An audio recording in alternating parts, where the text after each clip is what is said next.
I spend a lot of time on social media, partially because it's the way I relax and partially because I want to see what's going on, what our clients are talking about, what other people are talking about. And I see a lot of comments like, I don't like my staff, or they're not doing the work I want them to do, or I'm working harder than they are. One of my personal favorites, I feel like I'm Murphy Brown. I'm always hiring and I can't keep staff. And then the one that really kind of breaks my heart is it's not fun to be at work. I don't like the people I work with. The solution to all of this is to put better hiring processes in place. Know who you want and why you want them. Test to see if they have the skill set that you need to do the job. And then the third is determine if they have the personality that you want to work with. And that's the hard one. Because really the problem there is, how do I create a great culture in my firm? Well, the first step is to determine your core values.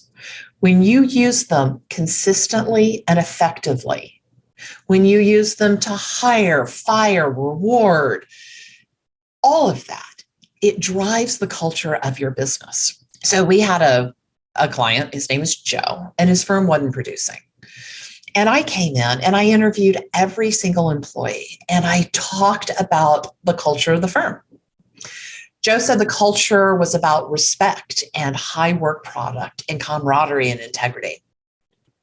His employees, after first saying there was no culture, which, by the way, there is always a culture, whether it's intentional or not.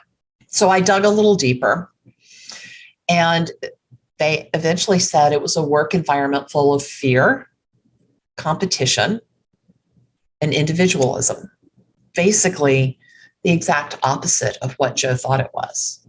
And he wasn't living the core values he espoused, as evidenced by the day he threw a chair at an employee, and then later the same day was so frustrated that he threw his laptop on the ground, and when it didn't break, he stomped on it until it did.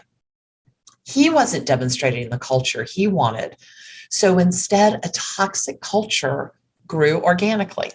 Core values define your company. And when you talk about them often, when you use them in hiring and firing decisions, when they are part of every employee evaluation, and when they are modeled by management and rewarded within the team, core values create a culture where you like your staff, where your employees stay for a long time, and where you're excited about going to work to see the rest of your team.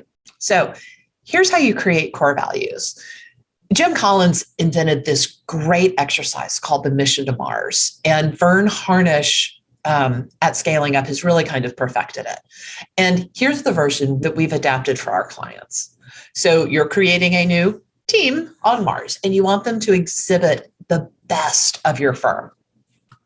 Think about the people you want to take. And beside their name, write why. And you don't have to take everybody. You also don't have to take a full person. You can cleave off the annoying part of them and only take the good stuff. Many of our clients don't have teams that are big enough or they don't have ideal employees. So if you don't feel like you have enough people on that list, write down some more people you used to work with. Now think about people that you've been on committees with, or even your friends or your spouse. So now that you have a number of names and a number of attributes, the reasons why you want to take them, start looking for those similar attributes, those similar reasons, and group them together. You're going to start to see 5 to 7 show up consistently. And those are the beginning of your core values. Turn those into action phrases. Write 2 to 3 descriptive sentences. And then have a story or two that illustrates the value.